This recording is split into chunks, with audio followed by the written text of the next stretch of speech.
জনগণের মতামত ছাড়া কোনো উন্নয়নই প্রকৃত সুফল বয়ে আনে না বলে মন্তব্য করেছেন অর্থনীতিবিদ এম আকাশ। তার মতে শুধু ভোট নয়, সরকারের বিভিন্ন কার্যক্রমে মতামত দেওয়ার অধিকারী গণতন্ত্র। বিকাশে কম খরচে ক্যাশ আউটের লিমিট বেড়ে 50,000, প্রিয় এজেন্টও 2টা।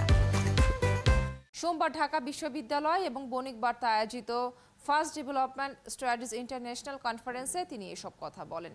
আলোচনায় বক্তারা বলেন, একটি গণতান্ত্রিক দেশ তার উন্নয়নে বিভিন্ন দাতা গোষ্ঠী ও দেশের সাথে আলোচনা ও চুক্তির আগে জনগণের অধিকারকে গুরুত্ব দেওয়া হয়, যা গণতন্ত্রহীন দেশে হয় না। তারা বলেন, বর্তমানে বাংলাদেশ গণতন্ত্রের নামে যে পদ্ধতিতে চলছে তা টেকসই নয়। অনুষ্ঠানের সঞ্চালক ডক্টর হোসেন জিল্লুর রহমান বলেন, বর্তমান সরকারের কার্যক্রম চুলচেরা বিশ্লেষণ প্রয়োজন। সরকার উন্নয়ন করলেও সুষ্ঠু নির্বাচন নিয়ে প্রশ্ন রয়েছে।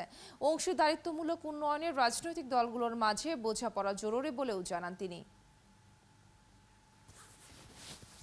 In case of Bangladesh, what will be the fate of Bangladesh, whether it will be able to develop a developmental state or it will degenerate into neither democracy nor development. This is the main question, I think. Current dominant political configuration has inherent problems of sustainability, and there are windows where both appropriate framing and appropriate political initiatives need to get underway to try and build a better future.